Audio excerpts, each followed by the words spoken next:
Oke, 3, 2, 1, open the door. Oke, boleh. Oke guys, ya assalamualaikum warahmatullahi wabarakatuh. Ya, jumpa lagi di channel ya sejarah ya, memang ini pelajaran sejarah peminatan bersama saya Pak Agung ya. Oke, kemarin kalian sudah berbicara, sudah mempelajari tentang tentang sejarah ya, sejarah sebagai ilmu, sejarah sebagai peristiwa, sebagai kisah dan sebagai seni. Ya, tentu saja eh, kalian sudah bisa memahami apa itu sejarah, bagaimana sejarah itu. Nah, itu ya. Nah, kali ini di bab berikutnya kita berdiskusi tentang salah satu unsur penting, salah satu bagian yang penting dalam membuat sejarah, dalam mempelajari sejarah. Apa itu? Nah, itu adalah sumber sejarah. Ya, cekidot. Gitu ya. Nah, saya share screen dulu. Ya, kita bicara tentang sumber sejarah. Nah, ya, sumber sejarah.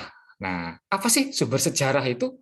Nah, terus bagaimana kita mendapatkannya dan bagaimana kita menggunakannya? Nah, kita bahas satu-satu di dalam konten ini ya, sumber sejarah. Nah, sumber sejarah itu adalah jejak. Ya, sudah pasti manusia itu meninggalkan jejak. Pasti meninggalkan jejak. Kalian hidup pasti meninggalkan jejak. Ya, jadi jejak-jejak itulah yang nanti kita teliti. Jadi jejak sumber jejak itu adalah bisa kita mengenali perilaku manusia, kita bisa melihat apa yang dilakukan manusia itu dari jejak-jejaknya. Jadi kayak kamu update status itu ya, itu kan jejak-jejak kamu ya. Nah, ada status atau jalan-jalan ke pantai, ada bekasnya gitu ya. Itu berarti kamu di pantai seperti ini ada jejak keluarga ya, ada keluarga, ada bapak, ibu dan anaknya gitu ya. Dia ada jejak-jejaknya. Kemudian sumber itu adalah juga sebuah bukti yang tak terbantahkan. Jadi sejarah atau sejarawan itu juga detektif yang mencari bukti-bukti bahwa terjadi sebuah peristiwa yang penting. Nah, seperti film detektif ya, ketika mau menangkap seseorang, menangkap pelaku ya, pelaku kriminal, dia mencari bukti. Si detektif ini mencari bukti yang tak terbantahkan, yang tidak bisa mengelak bahwa pelaku telah melakukan sebuah tindak kriminal. Sama dengan sejarah bahwa peristiwa masa lalu itu mempunyai bukti, bukti yang kuat bahwa peristiwa itu benar-benar terjadi ya, dalam benar-benar terjadi dan peristiwa itu sangat penting sekali. Nah, itu adalah pengertian dari sumber sejarah ya. Terus apa saja sumber sejarah itu? Sumber sejarah berdasarkan bentuknya itu ada 4. Ya, ada sumber tulis, ada tertulis ya, sumber lisan, lisan ya ngomong ya. Sumber benda, artefak atau artefaktual ya. Sumber video atau visual. Sumber video dan visual. Nah, kita bahas satu-satu. Ya, sumber sejarah tertulis atau sumber tulis. Ya, sumber sejarah tertulis itu adalah sumber sejarah atau jejak sejarah atau bukti sejarah yang berupa tulisan, yang berupa tulis menulis, yang berupa tulisan yang ditulis gitu ya. Jadi contohnya kayak peninggalan Majapahit, teks negara Kertagama itu tertulis dalam daun lontar. Nah, ini sumber tertulis. Terus ada prasasti, contohnya Prasasti Cirebon ya, prasasti yang peninggalan Kerajaan Tarumanegara. Nah, ada juga peristiwa besar yang baru saja kita peringati ya hari proklamasi kemerdekaan Indonesia.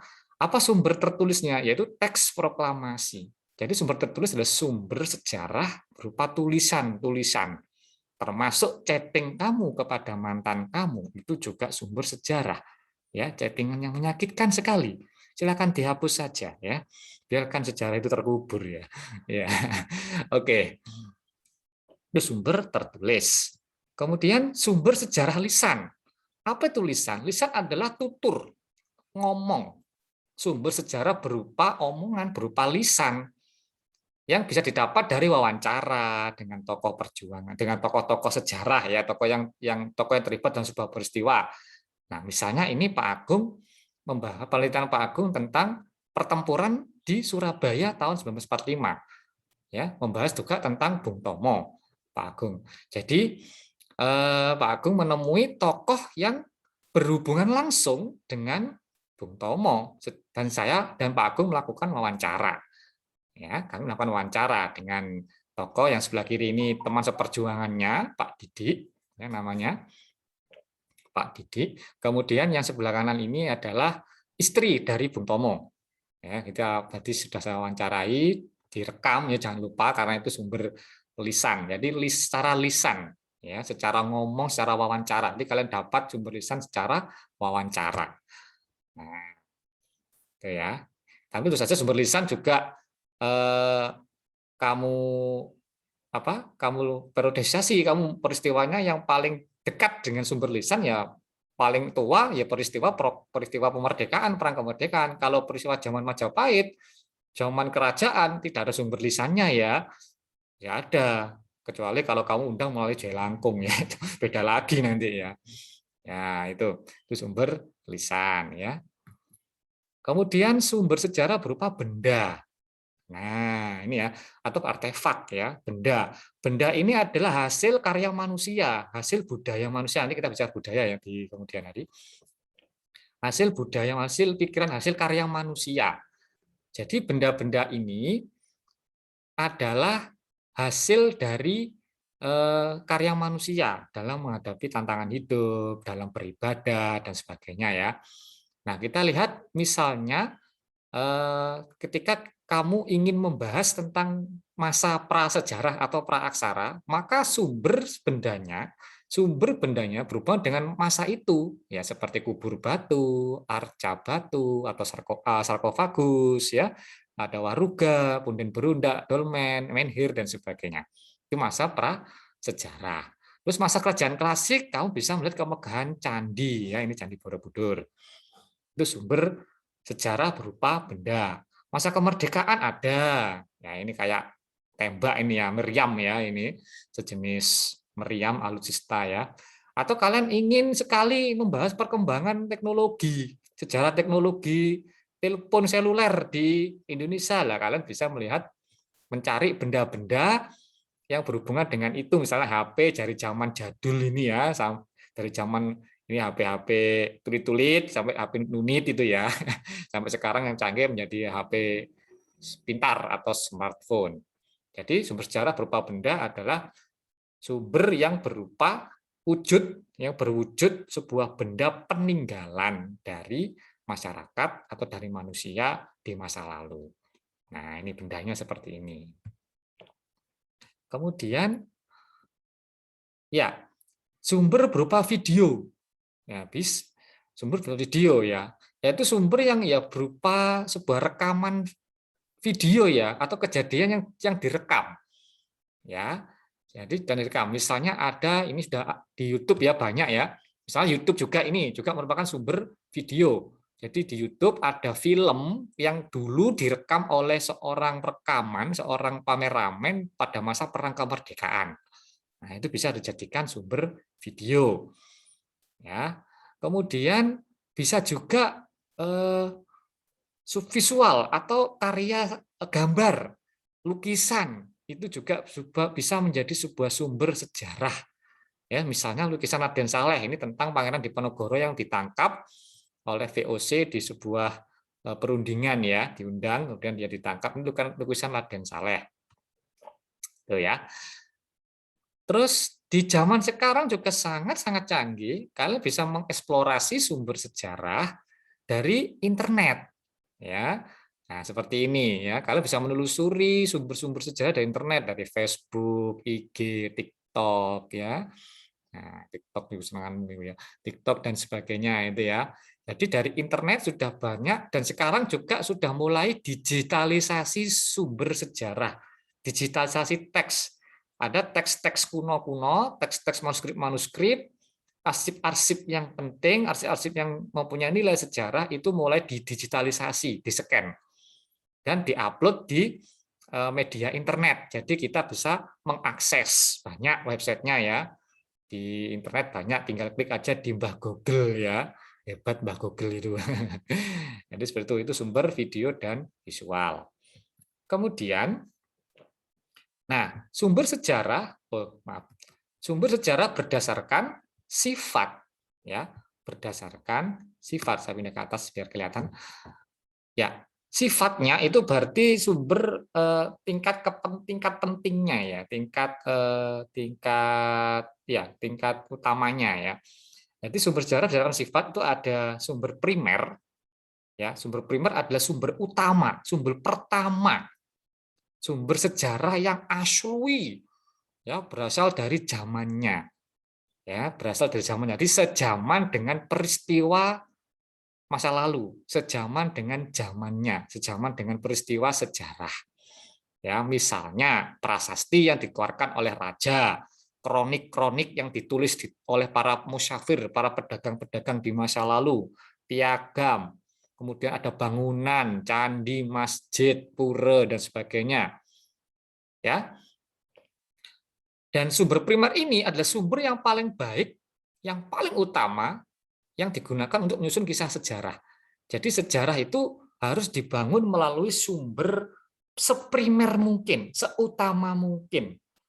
Ya, seutama mungkin. Jadi kalian kalau mencari sebuah kisah sejarah, menggali sebuah peristiwa masa lalu, menggali tentang berita-berita terkini, berita-berita aktual COVID-19 misalnya dari mana asalnya. Ya kalian harus mencari kapan dulu COVID itu beredar, misalnya tahun 2019 ya. Kalian harus mencari sumber-sumber di tahun 2019 baik media cetak, mungkin wawancara dengan nakes untuk lisannya ya. Bisa juga secara visual mungkin video-video di internet itu bisa di tahun 2019. Ya, jadi sejaman setahun dengan peristiwa. Itu sumber primer, sumber asli. Kayak tadi saya wawancara dengan saya bahas tentang peran Bung Tomo di Surabaya, di pertempuran Surabaya tahun 1945, tentu saja saya harus mencari tokoh yang dekat dengan Bung Tomo, dekat dengan tema saya, yaitu orang-orang teman-temannya dan istrinya sendiri. Nah, itu harus tahu, harus dapat saya karena itu primer yang mengetahui saksi mata langsung yang mengetahui kinerja atau perannya Bung Tomo pada waktu itu, pada waktu di Surabaya tahun 1945. Kemudian sumber primer ini didukung oleh sumber sekunder. Ya, sumber kedua. Ya, sumber yang berasal dari kepustakaan. Ya, kayak babat, naskah, kaseta atau sumber berupa sumber tiruan dari benda aslinya. Jadi sumber kedua, tiruannya. Misalnya titahnya raja itu diomongkan, ayo woro-woro, barang siapa yang bisa mengangkat besi di lapangan Sri Tanjung, nah, misalnya, atau bisa mengangkat patung Barong di perempatan Barong sana di Kemiren misalnya, itu bisa mendapatkan hadiah 1 M misalnya 1 miliar. Nah, kata-katanya si raja itu sumber primer, tapi kemudian kata-kata raja itu ditulis dalam babat, ditulis dalam sebuah naskah, itu berarti sumber sekunder, gitu ya. Nah, jadi tiruannya. Saksi mata juga begitu. Kalau mencari sumber lisan juga begitu. Kalau sumber utama tidak ada, sumber utama kita tidak ada. Kita menemukan sumber kedua, yaitu mungkin temannya yang ikut perang, tapi dia nggak perang gitu ya. Dia mendapat cerita dari temannya yang perang, kemudian si orang ini yang diceritani ini itu cerita ke saya. Nah itu sumber kedua. Nah sumber sekunder ya. Jadi sumber kendali itu seperti ya tiruan prasasti atau replikanya, laporan-laporan penelitian, laporan-laporan dari sejarawan, ya. Kemudian terjemahan-terjemahan kitab-kitab. Jadi yang kita hadir di kita mencari kitab Negara Kertagama, lah itu bukan aslinya, tapi itu adalah duplikasinya, ya, duplikasinya dari yang asli, gitu. Itu sumber sekunder. Kemudian sumber tersier atau sumber ketiga itu sumber yang berupa buku-buku sejarah yang dalam hal ini si pengarang tidak melakukan penelitian langsung, tapi berdasarkan pada hasil penelitian ahli sejarah. Ya. Jadi seperti buku paket kamu, buku sekolah itu, buku paket sejarah itu sumber tersier. Buku-buku tentang yang terbit itu buku-buku hasil penelitian, skripsi misalnya, skripsinya Pak Agung, peran Bung Tomo dalam pertempuran 10 November di Surabaya, pertempuran di Surabaya 1945 itu juga merupakan sumber ketiga, sumber tersier. Buku-buku yang dijual di Togamas tentang sejarah Banyuwangi misalnya, ada sejarah Banyuwangi atau sejarah Puputan Bayu dan sebagainya, itu adalah hasil penelitian. Jadi buku-buku itu yang sudah terjilid rapi itu merupakan sumber tersier. Nah, seperti itu ya.